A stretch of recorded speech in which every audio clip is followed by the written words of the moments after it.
Xin chào tất cả mọi người nha. Hôm nay thì xin chia sẻ với mọi người một cái mẹo hay á, mẹo hay mà mình đang làm á mọi người. Như là cái máy này là máy cắt cầm tay á, mình chế lại để cho cắt nước á, chuyển sang cắt nước mà dùng để cắt gạch, gạch hoặc là đá hoa cương mà nó không bị bụi á mọi người. Đó, mọi người thấy mình làm, mình sẽ làm một cái cây sắt nè, cây sắt đó, cây sắt mình làm như vậy đó mọi người. Cây sắt thì mình sẽ quấn nó như vậy, rồi xong rồi mình sẽ cho một cái ống nước vào, ống nước vào đó, nhưng mà phải có cái mặt bảo vệ gì nha, mặt bảo vệ gì để nước nó không có văng lên ướt cái gỗ to ở bên trong á.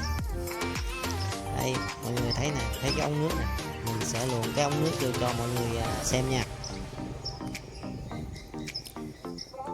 Cái này thì mình dùng chuyên dụng để cắt đá hoa cương, cắt đá hoa cương á, cắt đá hoa cương, đá hoa cương mà mình khô á mình cắt không có nổi, với lại nó bị cháy lưỡi, nó hay bị hư lưỡi, bụi dữ dằn.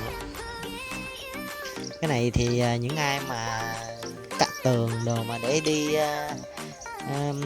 đi điện, đi đường ống đó mọi người, cắt nước này nó vẫn ngon hơn, nó không bị bụi.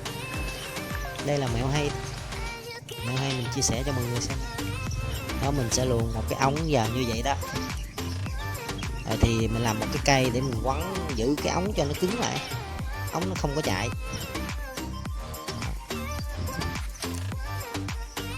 Đây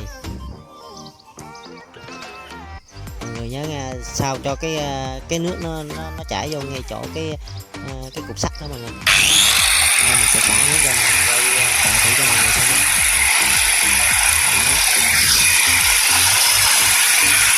Như vậy là được rồi.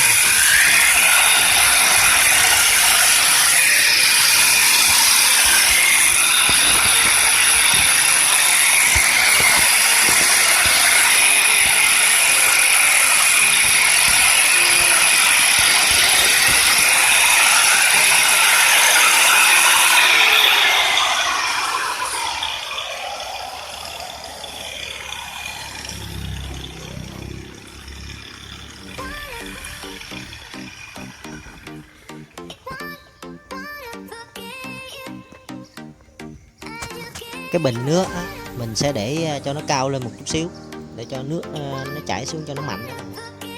Thì xài cái ống nhỏ thôi, ống cỡ ống 6 được rồi, đừng có xài ống bự quá, ống bự quá vừa hao nước mà vừa nước ra nhiều quá rồi nó văng lầy hết. Đây bây giờ mình sẽ cắt thử cho mọi người coi nha.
Đây là những đường mình đã cắt xong rồi nè mọi người, cắt tay hết đó mọi người, thấy có thẳng hay không ạ?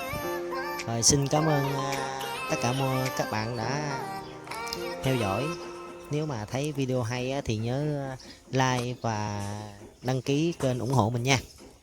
Chúc mọi người năm mới phát tài.